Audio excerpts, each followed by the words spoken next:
3 অক্টোবৰ ঠিক আছে যে অসমীয়া ভাষাই ধ্ৰুপদী ভাষাৰ স্বীকৃতি পালে এইটো ইমান কম কথা বা সৰু কথা নহয় তাৰ মানে ভাৰতীয় প্ৰেক্ষাপটত অসমীয়া ভাষাৰ প্ৰাসংগিকতা অসমীয়া ভাষাৰ মূল্য অসমীয়া ভাষাৰ গুৰুত্ব ইমান বেছি গোটেইবোৰ ভাষাই কিন্তু পোৱা নাই আমি গৌৰৱ কৰিবলৈ কাৰণটো হৈছে এইটো মাত্ৰ আমি ভাৰতৰ সংবিধান স্বীকৃত কেইটামান ভাষাৰ ভিতৰত অসমীয়াও অন্যতম আৰু তাতোতকৈ ডাঙৰ কথা যিটো সময়ত অসমীয়া ভাষাক বাংলা ভাষাৰ উপভাষা বুলি স্বীকৃতি দিছিল সেই ভাষাটোৰ লগত একেদিনাই অসমীয়া ভাষাই যে স্বীকৃতি পালে এই কথাটো বেছি গুৰুত্বপূৰ্ণ আৰু অদীপ ফুকন ছাৰৰ আণ্ডাৰত মই এদিনৰ সংবাদ নামৰ এখন কাকত গুৱাহাটীৰ পৰা ওলাইছিল মই গুৱাহাটীত কাম কৰিছিলোঁ গতিকে মোৰ সাংবাদিকতাৰ কিছু অভিজ্ঞতা নথকাও নহয় গতিকে আপোনালোকক লগ পাই মোৰ খুব ভাল লাগিছে আৰু তথ্যৰ অতিৰিক্তভাৱে সঠিক খবৰ বিচাৰি পাবলৈ অসুবিধা সৃষ্টি কৰিছে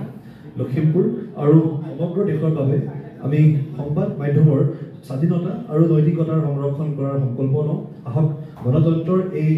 চতুৰ্থ স্তম্ভটো শক্তিশালী কৰি তোলোঁ আপোনালোকক ধন্যবাদ আৰু ৰাষ্ট্ৰীয় সংবাদ দিৱসৰ শুভেচ্ছা ধন্যবাদ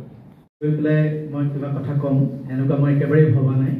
মই এজন নতুন প্ৰজন্মৰ প্ৰতিনিধি গতিকে মই এই সময়ছোৱাত সাংবাদিকতাৰ যি পৰিৱৰ্তিত ৰূপ হৈছে বা